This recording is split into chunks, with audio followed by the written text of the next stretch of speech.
Oi, gente, tudo bem com vocês? Tudo beleza? Eu desejo sinceramente que tudo esteja bem com você, que Deus abençoe você e toda a tua família, é meu sincero desejo. Estou aqui para compartilhar com vocês aquela série de mensagens que tem um tema central, a chave da felicidade e a saúde mental. São assuntos relacionados à saúde mental que já estudamos antes. Já estudamos aqui sobre é possível mudar nossa personalidade? Vimos aqui como curar a angústia, como triunfar sobre o medo. Vimos aqui os complexos os conflitos na vida. Vimos aqui vários assuntos relacionados à saúde mental. Nós estamos vivendo nos tempos agora, nos dias de depressão, ansiedade, estresse e muitos outros fatores ali, muitas outras enfermidades relacionadas à mente. Hoje nosso tema é incrível, nosso tema é extraordinário. Nós vamos ver aqui um tema, olha só o tema, para evitar a loucura, exatamente. Nós vamos ver como podemos evitar a loucura. Vamos tirar muitas lições de psicologia, lições que são psiquiatras orientando. Nós vamos ver aqui muitas lições, muitos casos de pessoas que evitaram a loucura, muitas experiências de pessoas que triunfaram sobre muitas das enfermidades relacionadas à mente. E vamos aprender aqui como também nós podemos, nesse mundo de tanta agitação, estresse, depressão, ansiedade, como podemos também evitar ingressar nesse mundo que infelizmente hoje em dia está demais, né? Hoje nós temos muitos casos aí de enfermidades mentais. Eu tenho certeza que vocês vão gostar desse tema de hoje. Deus abençoe você e tua vida, tua saúde e tua família. Eu gostaria de começar o tema de hoje falando para vocês que, na verdade, às vezes, meus amigos, é muito difícil explicar com exatidão o que acontece quando uma pessoa ela sofre de neurose e ela visita ali um psiquiatra. O Dr. Sada ele diz que em seu manual de psiquiatria ele fala a técnica da psiquiatria ela é tão individual, ela é tão diferente, meus amigos, que em cada caso é difícil formular descrições precisas dela. Certa vez conta o Dr. Sade que uma jovem ela foi enviada ao seu consultório por um tio que era médico. A jovem perguntou: que fez o senhor, na realidade, para me curar? O meu tio ele me pergunta muito, ele quer saber o que o senhor fez para me curar. Eu disse para ele simplesmente que eu não sabia o que acontecia. Eu sei que eu ia no seu consultório, como o senhor me falava, o senhor me explicava as minhas dificuldades, se eu fazia, o senhor fazia eu ler livros, escrever ensaio acerca de minha afeição, e você também me contava anedotas, e assim sucessivamente. Porém, o meu tio quer saber exatamente que tratamento o senhor me deu, e eu me vejo impossibilitada de dizer para ele realmente como o Senhor me curou.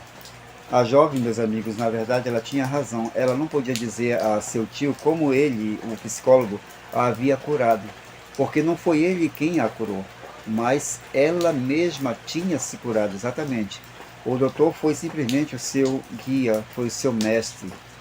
O objetivo é mudar a atitude desses enfermos para consigo mesmo e o mundo, e mesmo até para com o universo, para que se adaptem diferentemente à realidade. Mas será que pode curar-se a loucura? Será que pode? Vejam só isso. Por exemplo, o que diz o Dr. Mayas de Aya no prefácio de seu livro Por que enlouquecem as pessoas. No seu livro ele diz assim: vejo assim que o ponto central do problema da loucura ele não está certamente no enfermo já hospitalizado, mas na pessoa que pode perturbar-se.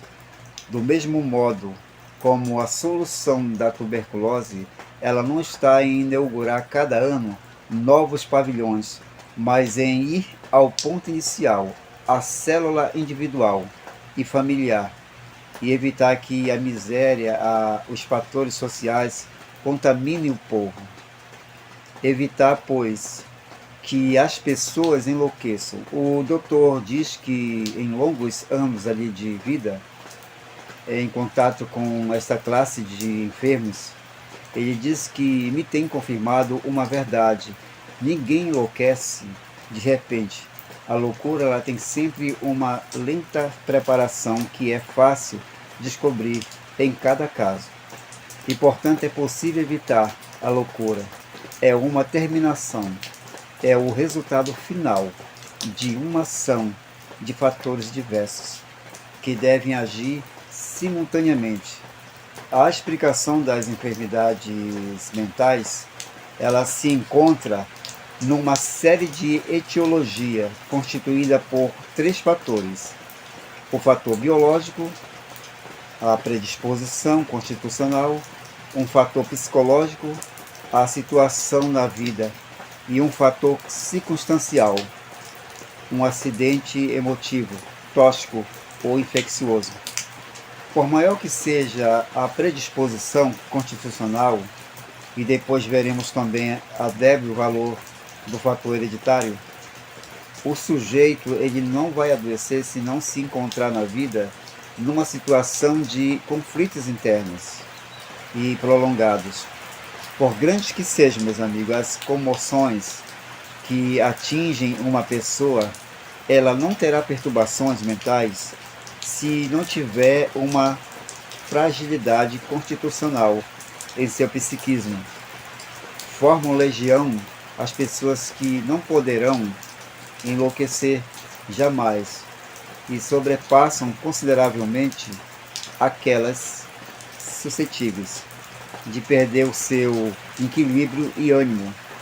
Não enlouquece quem quer, e uns e outros predispostos e traumatizados necessitarão, para chegar à loucura, uma situação vital de aflição, conflitos prolongados, que preparem como o clima o cultivo da loucura. Muitos casos de loucura, na verdade, eles são curáveis, têm solução. Exatamente, diz ali o Dr. Sade. Ele diz que cremos que algo destinado a confirmar o otimismo de todos aqueles que creem que a loucura é evitável é o fato de que, com relativa frequência, vemos curas, porque somam já muitos milhares as pessoas que estiveram na região das sombras e elas puderam sair dela, mesmo que fosse após tremenda luta, como a que descreve a autora do livro Poços das Serpentes. Ou melhor ainda, como diz o Dr. Binns, que há várias décadas escreveu que a sua autêntica autobiografia e pintou tão vivamente o seu longo calvário de dementes que a propósito de seu livro se iniciou nos Estados Unidos uma reforma radical no tratamento dos pobres loucos, e em todas as partes do mundo se vão abrindo passagem, meus amigos, e pondo-se em prática os novos conceitos. E se a maioria destas pessoas que abandonaram as trevas mentais não voltam a elas, contanto que na luz as circunstâncias lhe favoreçam a vida, com muitíssimo mais razão eles poderão permanecer nela, com um pouco de ajuda e de força de vontade. Muitos daqueles que, por predisposição hereditária ou por outra razão, se sentem às vezes tentados a jogar, como diz ali o Dr. Caprio, jogar com a ideia de refugiar-se no mundo irreal da demência, que deste lado da ponte que leva a ele pode parecer-lhes tentador, porém, que não deixa de ter suas angústias. Nós não devemos esquecer, meus amigos, segundo a sua advertência, que é muito mais fácil cruzar esta ponte no sentido de ida do que no sentido de volta. Nem tampouco devemos esquecer que nessas sombras crepusculares há pessoas e terrores, há pesares e terrores e solidão, assim como esquecimento e riso insensato. É método dos débeis mentais deixar que as dolorosas realidades da vida os ceguem de tal maneira que não vejam sua beleza e excitação. Não se pode assegurar amor, felicidade, nem progresso ingressando em uma instituição para pacientes mentais. Nós vamos ver agora um caso que ilustra várias das coisas que ficam ditas contra outro psiquiatra já citado, o Dr. Bis. O Dr. Bis, ele conta que a experiência de uma jovem de 19 anos, que ela veio ali ao psicólogo, recomendada por um médico, que dizia estar ela mentalmente desequilibrada. A paciente ela se envolveu com um homem casado. Sem dúvida, o seu entusiasmo não foi correspondido ali pelo homem, que evitou de todas as maneiras possíveis a jovem. Ela estava bastante deprimida.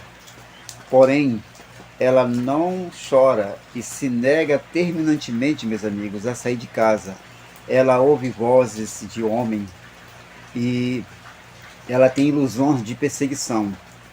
Fala sozinha de forma inarticulada e passa a maior parte do tempo quieta, com o olhar perdido no espaço. O psiquiatra tem procurado conversar com ela do mesmo jeito que seus pais e pessoas amigas, a fim de que ela tire da cabeça o pensamento deste homem casado. E tudo tem sido, infelizmente, em vão. O certo é que a jovem sofria de esquizofrenia, ou seja, um tipo de loucura muito frequente. Mas o que não se tinha em conta era a história de sua vida anterior. O exame dela revelou ao psiquiatra que durante a sua infância ela havia sido uma criança extraordinariamente calada, não lhe agradando nada brincar com as outras crianças, preferindo ficar só em seu quarto, e sempre parecia ter, como dizia-lhe a sua mãe, o nariz em algum livro. Noutras palavras, meus amigos, conclui o Dr. Bis, a disposição esquizoide da paciente se manifestava já em sua adolescência. Se envolver ali com um homem casado foi somente a causa principiante, portanto.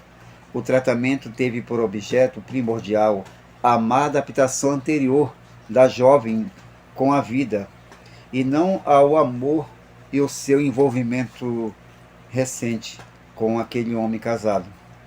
Felizmente, a jovem ficou curada. Nós vamos ver agora a diferença entre dementes e neuróticos. Não se deve confundir uma psicose loucura com uma neurose. Há muita diferença entre uma enfermidade e outra. Ainda que, meus amigos, nos curte crer os psiquiatras, ou pelo menos alguns deles, eles sustentam que a neurose não se desenvolve numa psicose, talvez, mas convém que se cure os neuróticos, pois a superabundância deles deve contribuir, certamente, para precipitar a loucura nos cérebros predispostos a ela, porque vendo pessoas inteligentes portarem-se ocasional ou frequentemente como falsos dementes, e ao terem que sofrer as consequências disso, que outra coisa pode esperar-se senão uma limitação, que desta vez não será uma falsificação, mas uma demência verdadeira pelo fundo patológico que existia no cérebro sucumbido sob a carga adicional de debilidades e conflitos que provocou a conduta de seus próximos neuróticos. Todos nós, meus amigos, todos nós queremos certamente ajudar a outros a conservarem a saúde mental, Saibamos, pois, conservá-la pessoalmente, meus amigos, em nós mesmos, e comecemos curando as nossas neuroses, por leves que sejam. Não deixam de ser ramificações de egoísmo que não contribuem para a felicidade alheia, mesmo quando nos proporcionem certa satisfação passageira. Nós já vimos que todas as neuroses, elas são curáveis. Seus sintomas são manifestações de conduta anormal. Os que as põem em evidência, porém, dão-se conta perfeitamente de que são anormais. Sabem, portanto, que podem exercer controle sobre elas. Não saberão, talvez, como fazê-lo, porém sabem que podem aprender. O que lhes falta, na maioria das vezes, é querer aprender a exercer esse domínio da vontade sobre seus atos. Necessitam reeducar-se, adquirir novos complexos, ou seja, hábitos de pensar e de ação. O caso da demência, porém, é diferente. Pode ser que o louco saiba que está enfermo, mas ele não tem controle sobre seus atos. E esta é a grande diferença que há entre uma psicose e uma neurose. Os atos do louco são, pois, os de um irresponsável e são também imprevisíveis. Estes são os fatos que os leigos muito esquecem, especialmente os familiares esquecem também. Muitos dos encarregados do cuidado dos dementes, daí os métodos brutais que se empregaram, na verdade, através dos séculos para tratar dos enfermos mentais, e a falta de carinho e compreensão que ainda hoje se nota em muitos dos estabelecimentos a eles destinados. Também explica as tragédias que com frequência se produzem em relação aos dementes em forma de suicídios e atentados de toda a espécie, mesmo às vezes contra seus próprios benfeitores. Assim como há muitas classes de neuroses, há diferentes tipos de loucura. Quer dizer que são muitos os motivos pelos quais se pode enlouquecer. Nós vamos ver agora a classificação das demências. Comecemos pelas loucuras de origem orgânica. É fácil compreender que se um homem se desenvolve um tumor no cérebro, ele começará a pensar e a agir de maneira anormal. Porém, mesmo assim, se apresentam casos. Felizmente, hoje existem meios que permitem diagnosticar mediante os raios-x, os aparelhos de medir as ondas cerebrais, e muitas vezes uma operação cirúrgica basta para curar o paciente. Um caso desses era de um homem de aproximadamente 61 anos. Ele vinha notando estranho esquecimento ali no cumprimento de suas obrigações. As radiografias cerebrais, elas não revelavam nada, mas o encefalograma delatava certa anomalia nas ondas cerebrais de uma pequena porção do lóbulo frontal direito. Os médicos da clínica Mayo, sabendo que as células cerebrais, quando estão enfermas ou apresentam alguma lesão, não geram eletricidade do mesmo modo que as normais, os médicos suspeitaram da existência de um tumor cerebral e efetuaram um exame mais completo, e foi praticada uma exploração cirúrgica. Encontraram e eliminaram um tumor.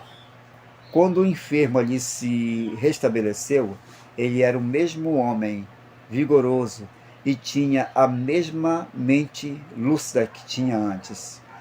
Alguns dos tumores cerebrais, meus amigos, chamados gomas, eles são de origem sifílica, como é um tipo de loucura bastante vulgar, chamada parese geral.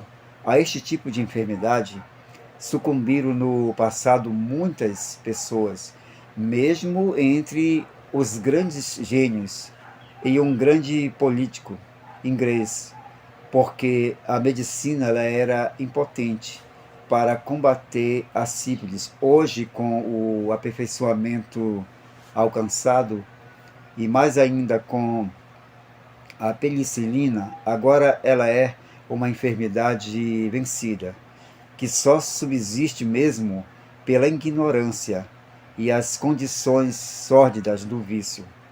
É de se esperar que com o tempo desapareça dos manicômios a alta porcentagem de náufragos que ali vão parar, quando deviam haver gozado do pleno vigor de suas faculdades mentais.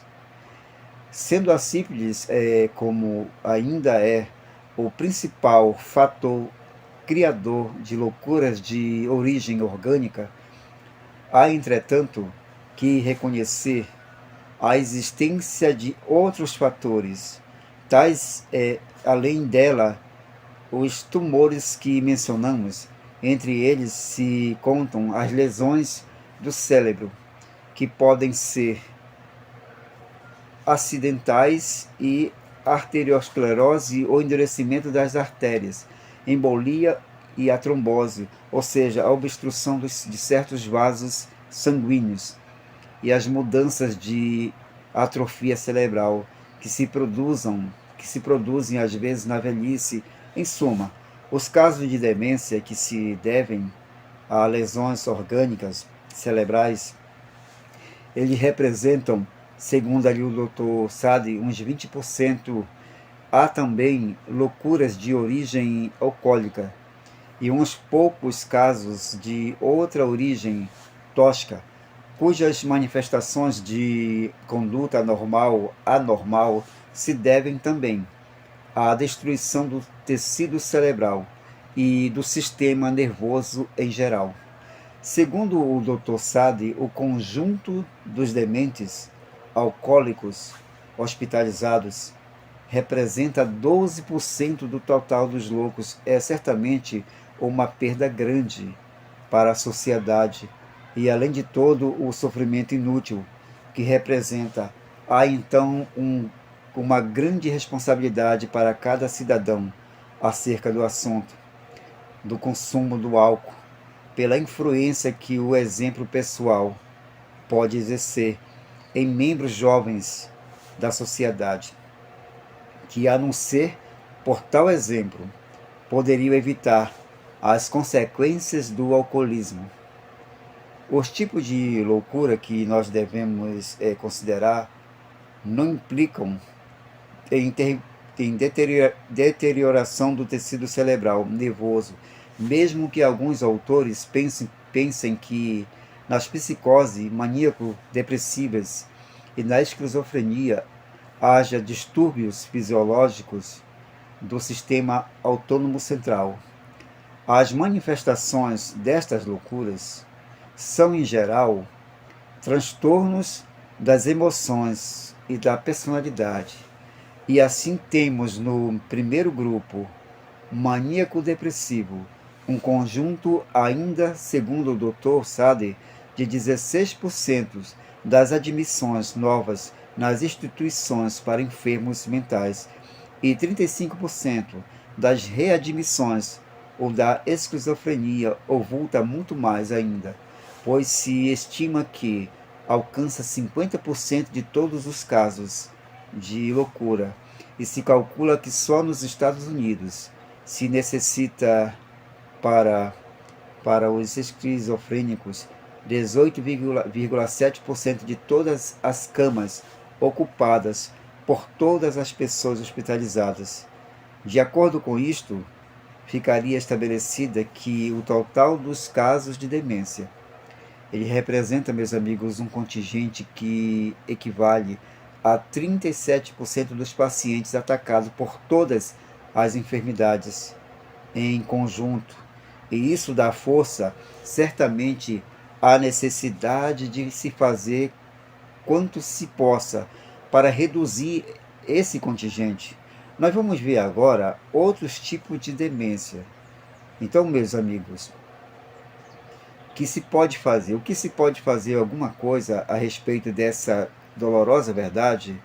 Se depende do que, diz ali o Dr. Sader, quanto a tipos mais benignos de loucura maníaco-depressiva, as que podem ser consideradas apropriadamente mais como neurose do que como psicose. Para ele, na fase maníaca trata-se de uma fugida da realidade, uma tentativa de escapar ao conflito, enquanto que na fase depressiva há sublimação, uma submissão mais ou menos completa e objeta do conflito. Porém, onde estas experiências se repetem com mais insistência, sob a pena dos psiquiatras, é quando se trata do grupo de esquizofrênicos. Algumas palavras sobre a paranoia é que representa de 10 a 15% de todas as psicoses. Esta enfermidade parece desenvolver-se em pessoas que eram sensíveis, desconfiadas e ciumentas, como também em outras que sofriam de ambição desorbitada, além de suas tendências à desconfiança. Muitos pacientes paranoicos eles têm sofrido durante largo tempo de algum complexos, uma ideia fixa, persistente, emoção, emoção reprimida, temor ou persistentes sentimentos de vingança, inferioridade e de culpa, e logo depois se verem afligidos durante um longo período por esses sentimentos de culpa e acusação, aparece a paranoia das grandezas como a reação compensatória dos anteriores estados de culpa e inferioridade. Os sentimentos e complexos de inferioridade associados ali ao temperamento de desconfiança e também de ciúme, eles constituem, diz o psiquiatra, o fundo geral de quase todos os casos de paranoia. Certos indivíduos sensíveis, excessivamente ambiciosos, estão particularmente expostos a desenvolver uma paranoia quando sofrem um repentino esmagamento do eu, algum grande desapontamento de suas ambições. Notam-se neles ilusões de grandezas, riquezas, poder e também de perseguição. Cita o especialista o caso típico de um paranoico que, sendo ele um homem de negócios, então ele teve certas dificuldades, durante as quais seu principal competidor o ameaçou de vingança. Esta ameaça obcecou o homem durante anos e um dia, enquanto ele viajava de Nova York, a cidade onde ele residia, sentiu-se doente logo após a refeição que ele comeu ali no trem. Ocorreu-lhe repentinamente a ideia de que se havia envenenado e que seu inimigo o havia por fim alcançado. Esta ideia não o abandonou. Desde então ele se imaginava rodeado de muitos conspiradores. Ele não podia comer em hotéis ou restaurantes. Só ingeria comestíveis que comprava em embalagem originais, escolhidas ali por ele mesmo e provados cuidadosamente. Este homem, meus amigos, abandonou ali a esposa e os 3 filhos, porque ela não simpatizava com ele em sua situação. E ele pensava que a sua esposa tinha entregado ele para seus inimigos. Ele era um homem eficiente em seu trabalho e bastava dedicar-se ao trabalho algumas semanas, de vez em quando, para ganhar o suficiente para sustentar-se com um regime que levava. Sofria de transtornos digestivos. Cada vez que isso sucedia, era o suficiente para que ele fugisse a 500 ou 1.000 quilômetros de distância. Nós vamos ver agora, meus queridos, meus amigos, a gênese da esquizofrenia ou demência precoce.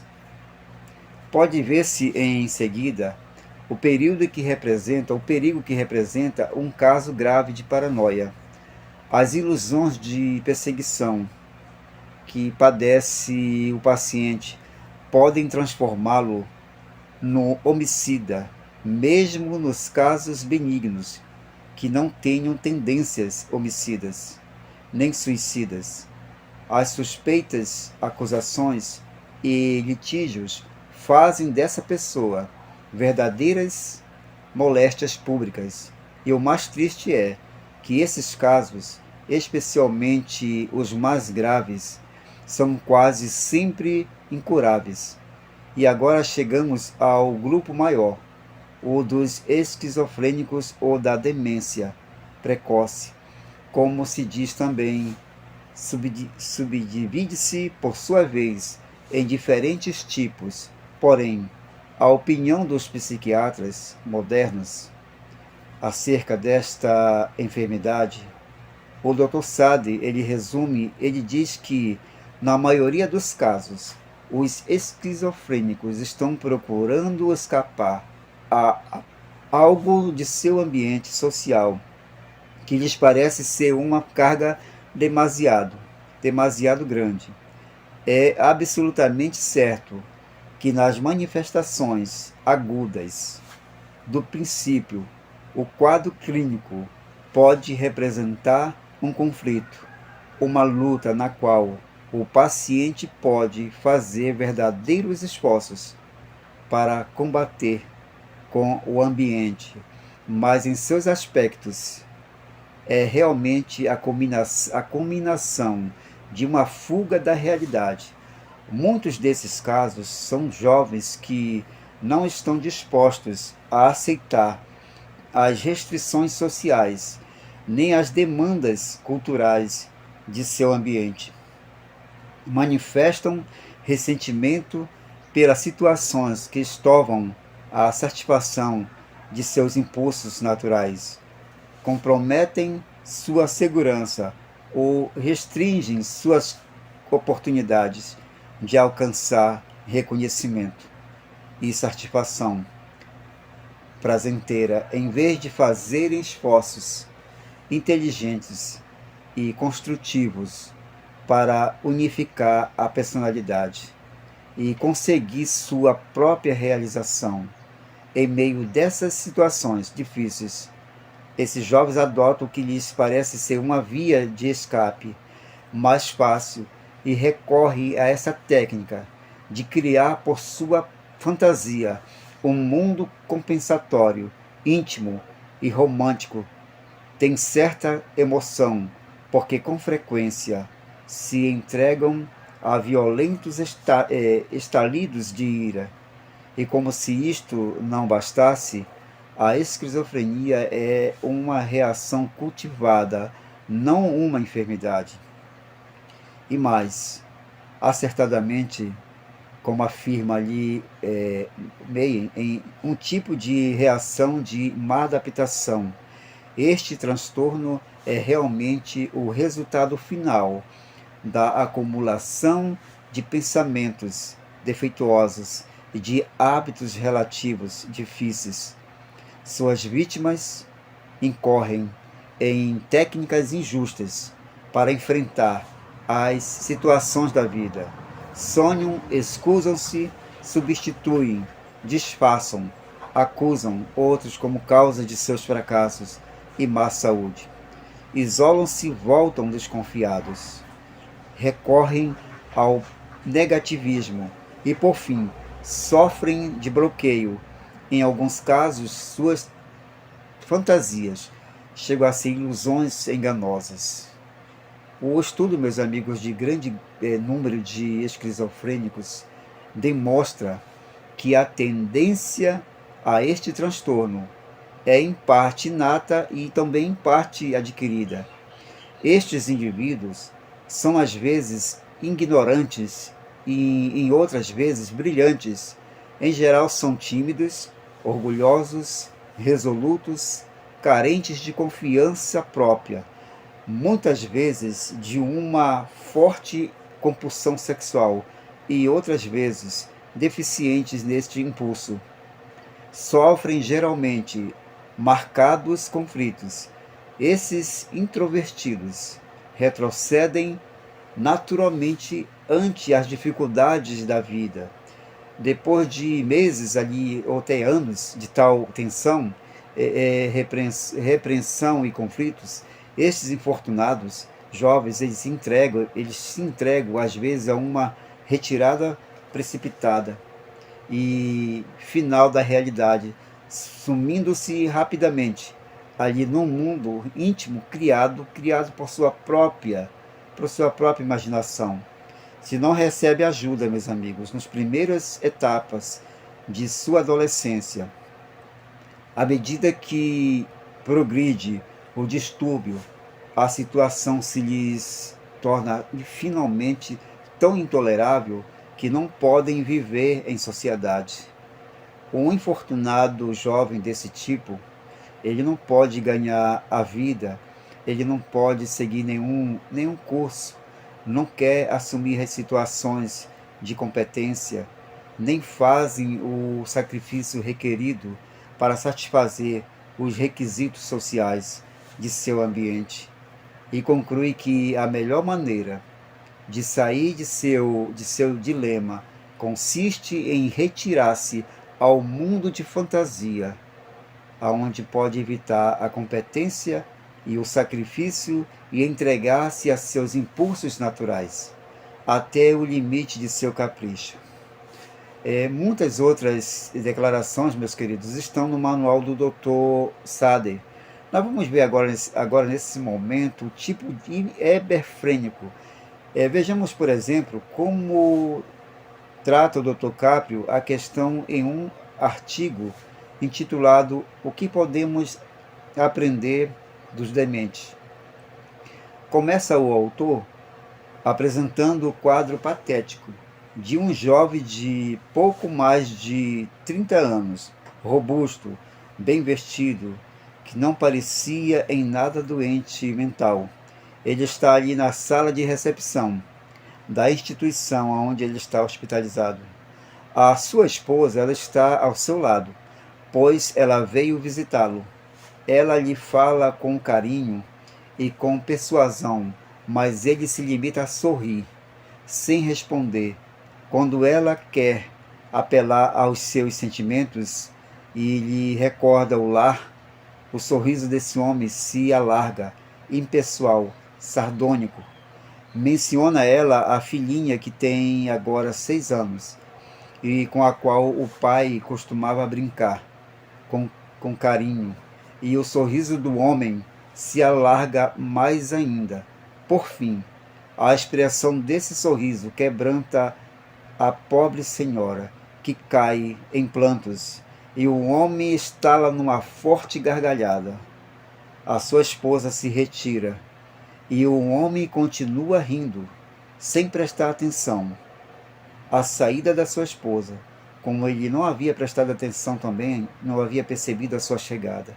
Esse homem, meus amigos, esse sorriso, diz ali a esposa, ela diz para o doutor, esse sorriso é tão insensato, doutor, sem significado. Se o senhor houvesse conhecido meu marido, ele era tão calado, quase nunca sorria.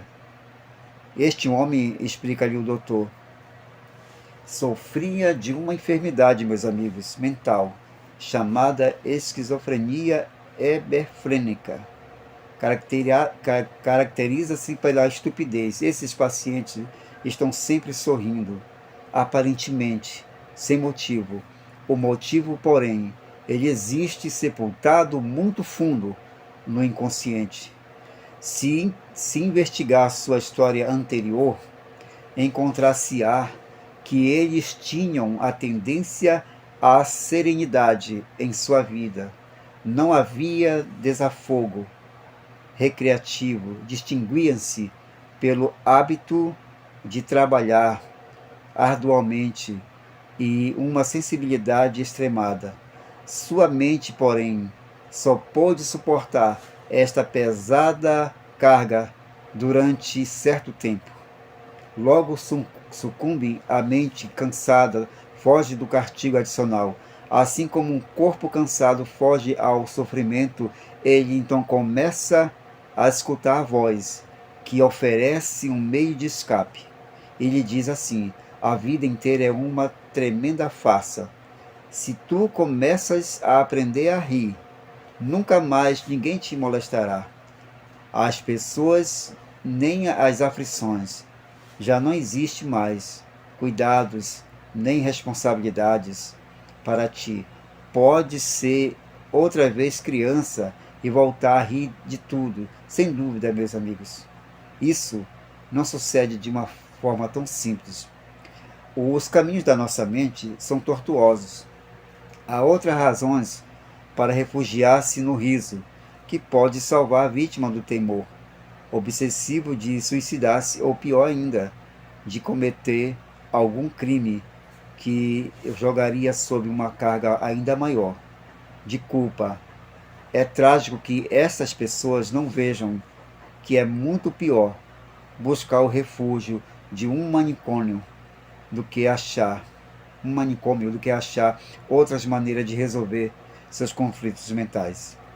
Outras maneiras de levar suas cargas de ansiedade ou pesar, convencidas do estado de desesperado de seu transe, não segue o caminho médio, saltam de um extremo para outro. No resto do artigo ali, o Dr. Caprio, ele considera vários outros tipos de esquizofrenia, além de eberfrênico, e diz que sempre são diferentes mecanismos para escapar da realidade e aos conflitos mentais. Diz o Dr. Caprio que, entre outras coisas, que o tratamento na realidade é outro método que tem o fim de neutralizar seus conflitos. Mas simplesmente o esquizofrênico se retira e cava um poço e nele se coloca, atirando a terra sobre si. Procura tranquilamente a paz que vocia-se da agitação do mundo exterior, de sua cova mental. Ele olha fixamente o espaço, não quer pensar, frequentemente se nega a comer e foge à conversação, quer que deixe ele sozinho. Adota uma atitude negativista para qualquer sugestão de cura. São conhecidos como mortos-viventes. Estes pacientes é como se houvessem cometido suicídio psicológico, e se houvessem rechaçado em um mundo novo da fantasia e a irrealidade. Eles se sentem felizes vivendo em seu vácuo. O artigo do Dr. Caprio fala ainda das ilusões, outro refúgio dos enfermos mentais. Um dos mecanismos mais complicados e misteriosos da natureza. Ideias fixas, irracionais para o estranho, mas muito real, como alento para o seu possuidor, que se acha sempre em um mundo falso, ressarcindo-se de tudo aquilo de que parecia precisar na vida real. As alucinações que podem tornar-se perigosas para os familiares do enfermo e para ele mesmo, pois podem impulsioná-lo a cometer algum crime ou a suicidar-se, e a perda da memória ou amnésia, por meio do qual o enfermo entra em um mundo particular, aonde não há relógio e nem calendário. É um esquecimento racional para ele, pois o seu inconsciente apaga todo o passado. E termina ali o artigo do Dr. Caprio com a advertência que já mencionamos, de que quando, sob nossas cargas de preocupações, pensar e temor, pensamos, se isto continuar assim, eu vou ficar louco. Quando pensamos assim, estamos jogando esta ideia ao nosso inconsciente. Ele se sente atraído pelo outro mundo, das sombras, vago e silencioso, que vai ao outro lado da ponte, essa ponte que se torna mais fácil cruzar em um sentido da ida do que no sentido de volta. Esta teoria da demência parece, à primeira vista, incompreensível para um cérebro normal. A este não é concebível que o inconsciente possa induzir a razão a obedicar a mente, a adotar definitivamente as ilusões como verdades, para fazer a pessoa viver em um mundo irreal, e o que, sobretudo, lhe é difícil de conceber, e que o processo não seja reversível. Quer dizer que não possa o inconsciente reinstalar a razão em seu sítio quando seria conveniente, para que a mente abandonasse o refúgio da irrealidade e o ser recuperasse seu posto de combate na sociedade ativa e ordenada. Nós vamos ver agora, meus amigos, uma força, uma força que vence a esquizofrenia. O Dr. Alfredo Adler, de Viena, ele cita em seu livro O Sentido da Vida um interessante caso de loucura, ou melhor dizendo, de longa duração, que foi vencido, de uma jovem atacada de demência precoce, cujo tratamento lhe foi recomendado uma vez. Fazia 7 anos que essa jovem padecia, e os últimos 2 anos havia passado no manicômio. Ela latia como um cachorro, ela rasgava as roupas e procurava comê-las. O renomado autor considera que a jovem agia assim porque lhe parecia que a mãe dela havia tratado a jovem como um cachorro, e dizia por sua conduta: quanto mais vejo os seres humanos, dizia a mãe dela, tanto mais desejaria ser como um cachorro. Como quer que seja, a sua mãe lhe falou isso durante 7 dias consecutivos. Sem que ela lhe dissesse uma palavra, continuou, entretanto, falando, e depois de 30 dias, a jovem começou a falar, confusa. Mas explica o psiquiatra, se a um paciente deste tipo se pode infundir ânimo, ele não sabe o que fazer com seu valor. É muito forte sua resistência aos seus semelhantes. Não quer cooperar, é como uma criança problema. Procurará molestar, romperá aquilo sobre o qual possa pôr as mãos, ou ferirá os seus assistentes. O certo é que a jovem, ela golpeou o psiquiatra a segunda vez que ele lhe dirigiu a palavra, mas ele não a reprimiu, deixou-se golpear e até assumiu a atitude amistosa. Ela quebrou então uma janela e o psicólogo fez curativo na mão ferida pelos estilhaços do vidro. Depois disso, aquela jovem ficou curada, ela sarou e permaneceu sã, pois o doutor termina assim sua descrição do caso. Eu vejo essa jovem, entretanto, de vez em quando. Ela está agora muito bonita e que ela goza de boa saúde. Desde os 10 anos ela trabalha e ganha vida. Ela está reconciliada com seus semelhantes. E ninguém que a vê agora crê que ela haja no passado sofrido de demência. Por quê? Por que necessitam esses pacientes, meus amigos, de cura, de ajuda? Por que eles não regressam sozinhos de seu reino imaginário? Na verdade, esses pacientes, eles entraram neste mundo imaginário, imagino, para fugir do mundo real, que lhes era intolerável. A impressão que têm inconscientemente dele não se muda por si mesma, muda somente quando o fazem variar o interesse, o amor e a compreensão de alguém que pertence a esse mundo real.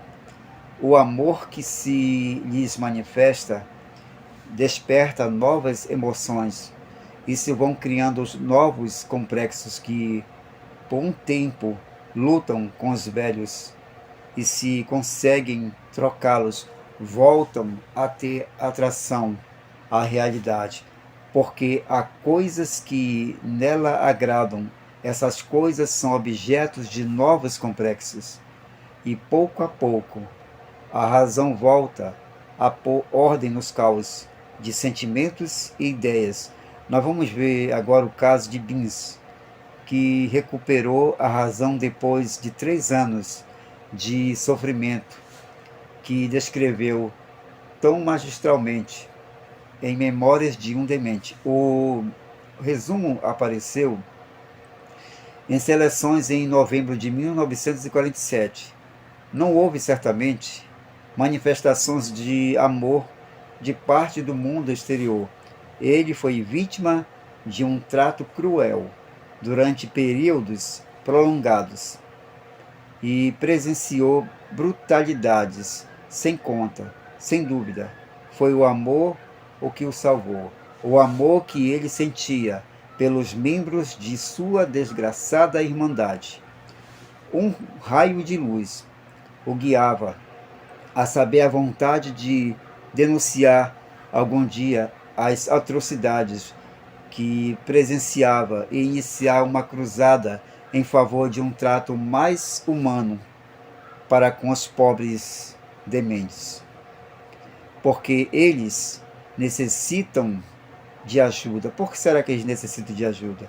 Ainda que várias vezes um caso de loucura evolua favoravelmente, compreendemos se temos em conta o processo pelo qual a razão naufragou e o mecanismo dos complexos e o inconsciente.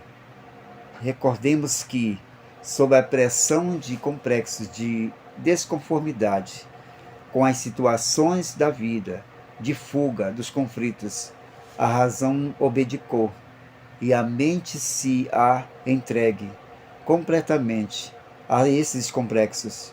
Esses não fazem senão fortalecer-se a ponto de dominarem completamente o campo consciente e enchê-lo de todas as fantasias que foi capaz de evoluir no passado e é capaz de evoluir no momento presente. A imaginação, há pouca esperança de que se possam formar outros complexos diferentes, tendentes à saúde e à sensatez. Recordemos, meus amigos, novamente os casos de histeria que temos por uma simples sugestão.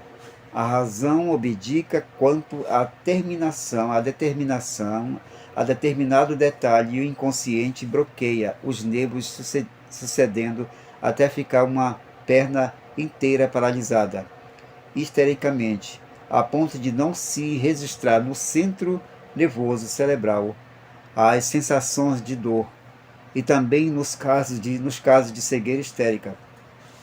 Os efeitos da luz não são transmitidos pelo nervo óptico ou não impressionam o centro correspondente no córtex cerebral, deixados a si mesmos. Esses pacientes não saram. É necessário que uma sugestão do exterior haja sobre o inconsciente e os faça afrouxar as amarras, por assim dizer, de uma parte do sistema nervoso. Se no caso de domínio parcial do inconsciente, que tal é o da histeria, o paciente não pode valer-se de sua inteligência e sua vontade que estão livres, quase na sua totalidade, para salvar a mente da escravidão e que está reduzida num ponto só que de estranho a que sejam ainda mais impotentes quanto o inconsciente se tem apoderado do domínio completo do campo consciente. Essas reflexões, elas abrem porta, meus amigos, a muitas outras com respeito às possibilidades que se oferecem às novas técnicas da psicoterapia, especialmente em relação com os esforços que devem fazer a sociedade para conseguir a recuperação do potencial humano que ano após ano se consome no encerramento dos manicômios. Vejamos agora as sugestões para todos nós. Há, porém, meus amigos, sobretudo, sugestões para nós, os leigos. É a responsabilidade que todos os pais, professores e membros da sociedade em geral têm que cumprir para com as crianças, para com todos os membros mais novos da família humana. Vejamos, pois, o que nós podemos fazer neste sentido em favor das crianças e dos jovens para evitar que naufraguem amanhã os que entre eles podem ter talvez predisposição aos distúrbios mentais. Sim, devemos ensinar por preceito e também por exemplo a não se deixarem enganar pelo sonho da fantasia e a limitar suas emoções de modo que não sacrifiquem o cumprimento de suas tarefas de preparação para executar amanhã esforços úteis. Devemos ensinar o caminho da felicidade para os jovens, que é o caminho da vida, o que segue para cima, como expressou ali o sábio Salomão, porque é um caminho de bravura, firmeza e constância. A responsabilidade de pais e adultos, temos visto amigos e pais enterar-se, inutilizarem-se para a sociedade, no refúgio da irrealidade, e temos conseguido ver por suas reações emotivas que ali há mais desgraça que felicidade. O espetáculo destas tragédias nos enche de um pesar que se agrava a nós ver impotentes para resgatar essas vítimas. Podemos apenas confiá-las à perícia de especialistas, ocupadíssimos e que muitas vezes nada podem fazer por elas. E pensamos, se houvéssemos sabido que significavam suas atitudes mentais. Se nós houvéssemos sabido, então, que necessitavam de auxílio e que nós mesmos podíamos ajudar. Então, meus amigos, há um mundo de oportunidades das crianças e também nos jovens. Eles não podem, meus amigos, não podem, meus queridos, compreender-se a si mesmos, nem as forças que os movem. Eles não estão em condições de adquirir os hábitos e complexos que amanhã necessitarão. A nós adultos nos toca dirigi-los. E quantas vezes, em vez de influir neles uma atitude valente, serena e de reflexão amável e impregnada de verdadeira bondade, muitas das vezes damos-lhes exemplos de irreflexão, de ira egoísta, de descontrole nervoso, ou de um objeto temor frente às responsabilidades da vida, quando não de sensualidade desenfreada, e além disso, em nossa soberba, Cremos que não necessitávamos mais de Deus. Podíamos explicar o universo sem ele, pois estávamos em vias de dominar todas as forças da natureza. Por nosso exemplo, meus amigos, pregamos a supremacia da violência, muitas das vezes, e a cada instante transformamos a terra, infelizmente, no inferno. Será, pois, estranho que os jovens se vejam desorientados frente a tantas contrariedades e dificuldades de origem humana? Quando eles, na verdade, não recebem de nós adultos a herança física sã, a qual tem direito, e vêm ao mundo com um sistema nervoso debilitado pelos erros que temos cometido na alimentação, em tantas coisas, talvez por nosso desregramento na bebida alcoólica e nos narcóticos, nos vícios dos narcóticos, em outras coisas, podemos esperar. O que podemos esperar desses jovens, senão que tenham a predisposição para o complexo que os impulsionem, por sua vez, ao caminho da covardia e busquem refúgio na irrealidade? Todos nós, meus amigos, alguns mais, outros menos, têm erros a corrigir. É preciso que despertemos e procuremos reparar os estragos feitos em séculos de pecado e ignorância. A cooperação de todos nós poderia conseguir grandes e positivos resultados.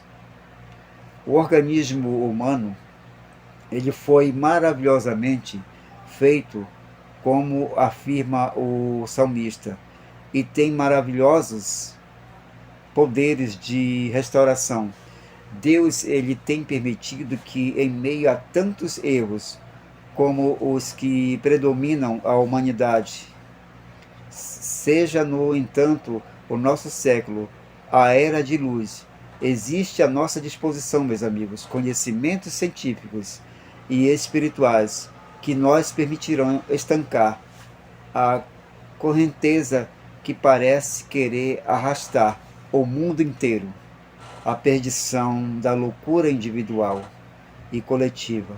Pois outra coisa não são algumas das filosofias hoje alardeadas e preconizadas que levam a humanidade ao suicídio pela violência científica elevada ao infinito.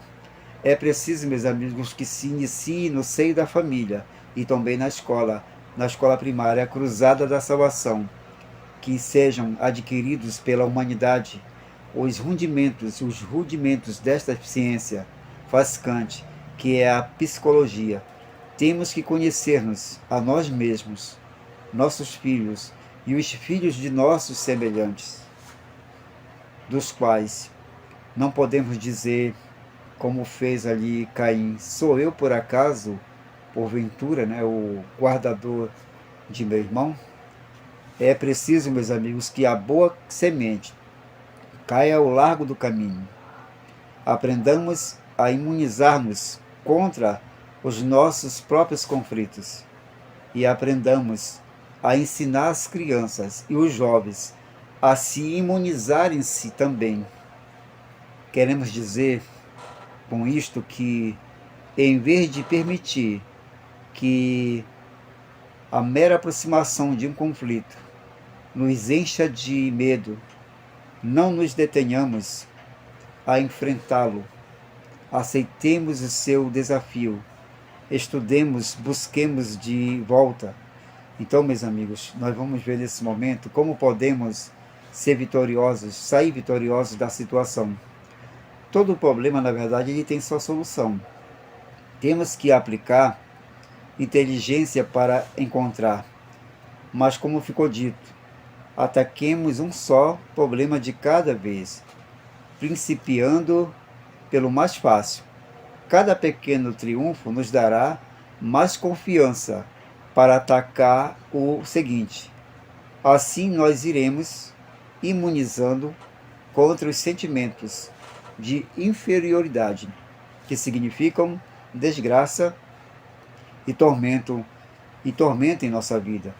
E este mesmo processo de imunização se estenderá a todas as demais emoções desfavoráveis, que não são, afinal, mais que ramificações do temor, o medo. Eis o grande inimigo.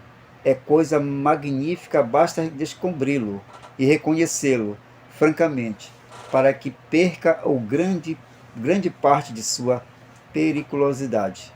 A imunização e dessensibilização. Na parte de seu manual, no seu manual onde trata de prevenção dos transtornos mentais, o Dr. Sade, ele fala muito da dessensibilização, termo que usamos também em fotografia. A dessensibilização é mais ou menos o que temos chamado de imunização aos conflitos. Ela consiste em acostumar-nos às coisas desagradáveis, que não se podem mudar. É a técnica de reduzir a reação a todas as sensações, sentimentos, afetos e mesmo a dor. É uma parte vital de todo o programa de reeducação dos pacientes neuróticos. Tem por objeto ensinar o indivíduo a reagir melhor que no passado em fase das situações da vida. O especialista ele compara o processo que segue com um paciente alérgico a certas substâncias que se injetam em pequenas doses, até que se vai acostumando a elas e o organismo não mais reage. Na prática da psicoterapia, esta dessensibilização se obtém pela discussão, mais do que por injeção, e injeção hipodérmica. Por discussão, não queremos dizer disputa, mas intercâmbio de pareceres. E quanto a estas discussões, algumas das recomendações que dá o professor aos futuros psiquiatras têm certamente sua aplicação para os pais, professores e quem quer que seja que possa ser chamado a aconselhar a outrem. Diz, por exemplo, que a insensibilização de um paciente com respeito às emoções que acompanham uma lembrança irritante, há que pedir-lhe que explique com exatidão e em detalhes que é o que o irrita. As irritações, e o mesmo se aplica aos temores, são em geral tão vagas, indefinidas, que quando o paciente intenta concretizá-las, perdem sua força e se destaca a falta de maturidade de quem as mantém. A discussão serena, objetiva do paciente com seu médico acerca dos danos que sofreu no passado tem valor terapêutico para eliminar as tendências emotivas e prejudiciais. Duas palavras, meus amigos, de cautela em relação com a imunização, por desejarmos desenvolver na criança ou no adolescente a atitude valorosa frente às situações da vida. Não quer dizer que devemos ridicularizar seus temores, nem obrigá-lo a enfrentá-los. Custe que custar, submetê-lo a um medo grande para imunizá-lo seria expor-se a criar nela uma fobia e torná-la um neurótico, que é precisamente o que nós não queremos. Evitar seria proceder como aqueles selvagens que sustentavam que a melhor maneira de ensinar a uma criança a nadar consistia em jogá-la a águas profundas. Seria para os que sobrevivessem.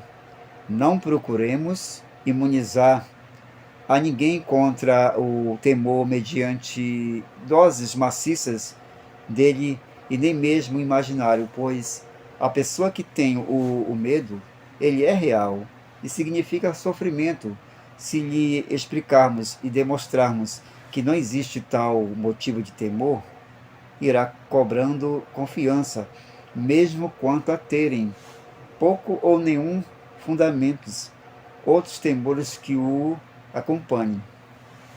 Em realidade, o que se deve perseguir na reeducação das emoções é a cooperação do indivíduo mesmo, e que ele firme pouco a pouco sua vontade. Mesmo nas débeis, a vontade pode manifestar-se mesmo nos débeis e obtém maravilhosos resultados de um mecanismo imperfeito. Uma curta experiência que ilustra talvez como não há que fazer as coisas, demonstra incidentalmente que mesmo as crianças elas podem exercer força de vontade quando é necessário. A história se refere a um menino que tinha uma tosse nervosa, de que se não havia podido curar nem por a demonstração e nem por persuasão. Enquanto ele se achava um dia na rua, um de seus colegas, provavelmente também nervoso, se aborreceu com a sua tosse constante e lhe disse assim: se você não deixar de tossir, tiro-lhe o costume à força. Ora, a simples menção da palavra tosse bastou para o menino começar a tossir. Chamou a atenção ali do menino, do outro menino, que imediatamente começou a tossir. E o outro menino cumpriu o que prometeu, e que tinha ameaçado bater no menino e começou a castigar o menino. E este nunca mais voltou a ceder ao impulso da tosse. A vontade, meus amigos, a substituiu pelo temor do castigo, que não será muito nobre, mas que às vezes tem uma eficácia, tem sua eficácia. Podemos fazer uso deste temor em relação com o emprego de nosso nervoso. Devemos todos nós lembrar que com o sistema nervoso com que nós começamos a vida, teremos que chegar ao fim dela. Não acontece com os neuromas, como com as fibras musculares em outras células que se renovam por si sós, ou com os glóbulos vermelhos do sangue, cujo número pode aumentar, ou com os ossos que podem reforçar-se com o cálcio. Os neuromas que trazemos ao nascer devem servir-nos toda a vida.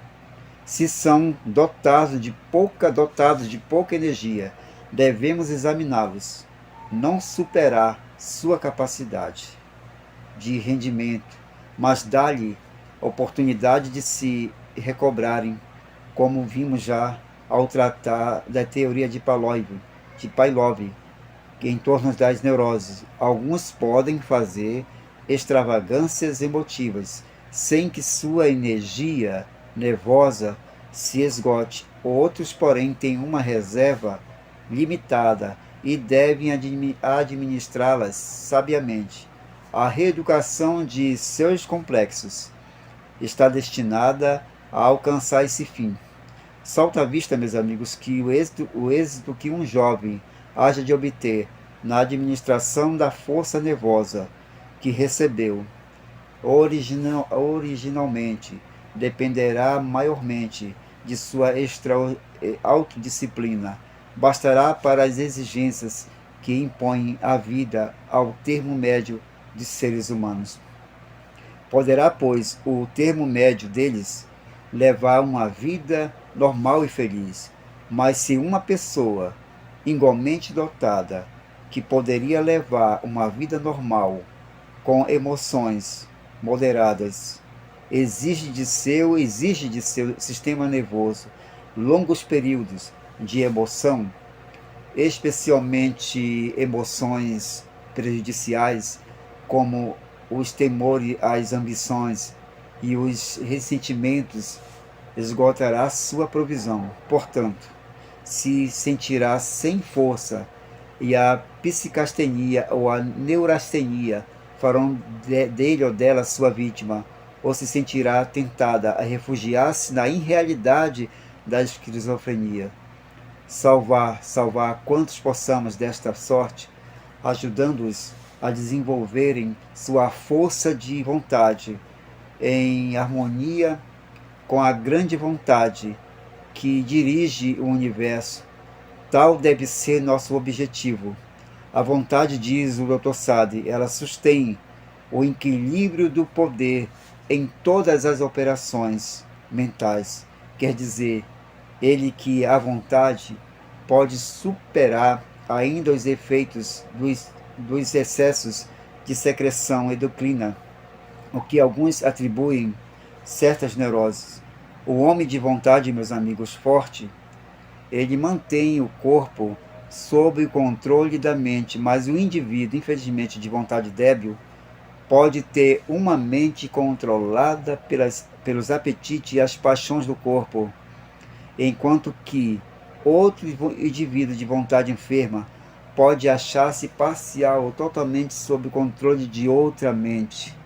A vontade, meus amigos, ela representa, meus queridos, a combinação de forças espirituais, mentais e emotivas postas em ação para decidir que hajamos segundo as convicções de nossas consciências, de nossa consciência. É o esforço final da mente, na verdade é o campo de batalha da formação do caráter.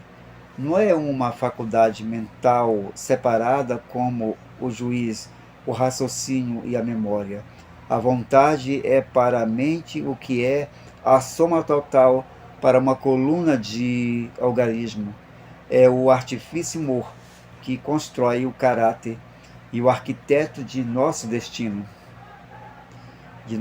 eterno. Tudo isso em se tratando de uma vontade em harmonia com a vontade de Deus. Por isto, fala muito o Dr. Sade do poder terapêutico da religião de Cristo.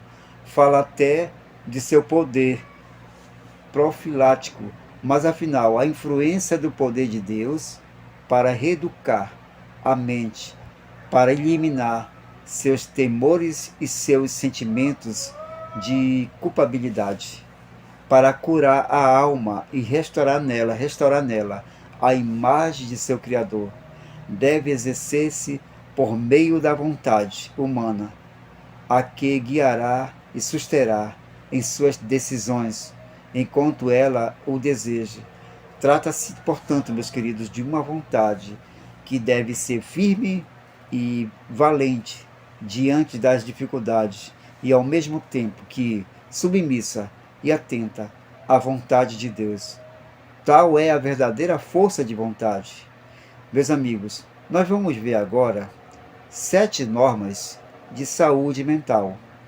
Como resumo de 20 anos de experiência com enfermidades mentais, Dodge, ele declara que, falando em geral, quase todo transtorno mental que não provenha de alguma enfermidade física definida é resultado do egoísmo. Por isso, ele se atreve, esta autoridade, na matéria, a apresentar as seguintes normas de vida a qualquer pessoa que deseja evitar a loucura. Vamos ver as 7 normas. A primeira, não permita que se extravie o sentimento de sua própria importância. Cultive um espírito verdadeiramente humilde. Então, se lhe suceder um desastre, você poderá vê-lo em uma perspectiva correta. Segundo, não faça a sua vida girar em torno dos bens que você haja adquirido. Não se moleste. Terceiro ponto, mantenha-se de tal modo ocupado com as inumeráveis coisas que pode fazer para outros que você não tenha tempo para pensar em atravessar suas pontes antes de chegar a elas. 4. Não se deixe, meus queridos, arrastar pelo ritmo violento da vida moderna. Tome cada dia tempo necessário para você fazer um exame de consciência. Quinto ponto, não obrigue o ciúme, porque eles podem constituir a mais devastadora das emoções humanas. Provém de um sentimento de inferioridade, que é em si uma atitude perigosa. Muitas vítimas dos ciúmes engrossam as fileiras dos mentalmente incapacitados. Sexto ponto, talvez você creia que pode beber ou deixar de beber à vontade. Assim acreditavam muitos dos que estão hoje internados como alcoólatras ou dementes. Não toque os narcóticos. Sétimo ponto, finalmente, não creia que você pode andar, meu querido amigo, minha querida amiga, bem sem a religião. Muitos o têm provado. Nos sanatórios e manicômios estão milhares de pessoas que acreditavam assim. Deu-se em suas vidas um grande desastre, outra vez não tão grande mesmo, e naufragaram. Lembre-se do homem que edificou a sua casa sobre a areia. Meu querido amigo e minha querida amiga, para evitar a loucura é o tema que estamos estudando aqui. Eu peço para você voltar este vídeo depois e você analise ponto por ponto e veja como podemos tirar grandes lições para as nossas vidas. Você pode tirar grandes lições para a tua vida. E eu tenho certeza, ao voltar este vídeo, você analisar, você poderá tirar muitas lições, não só você como eu também.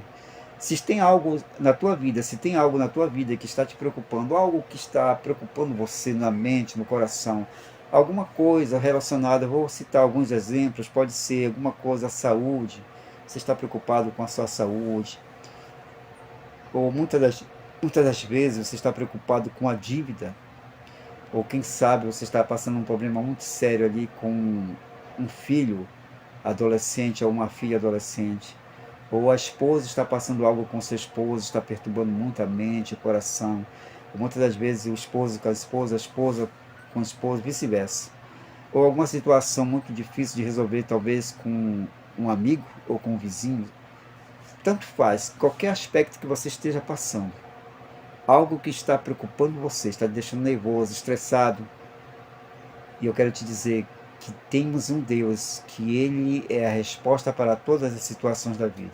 Eu sei que você acredita em Deus, mas eu falo para você mais uma vez, continua firme, entrega o teu caminho, entrega essa situação na mão de Deus, entra no teu quarto, te ajoelha lá no teu quarto, conta para o teu pai em secreto o que está acontecendo, e o teu pai, o papai do céu vai ouvir. Conta para Deus tudo. Se você não pode ajoelhar, aí mesmo onde você está, ore a Deus, entrega essa situação, confia nele. E o mais ele fará. Mas uma coisa eu digo ainda. Quando você terminar uma oração, diga para Deus, Senhor, seja feito segundo a tua vontade, não como eu quero, mas como o Senhor sabe que é melhor para mim. E eu quero te dizer que muitas das vezes as situações vêm em nossas vidas que pensamos que Deus está distante de nós, não é verdade? Mas na verdade não, Ele está aí.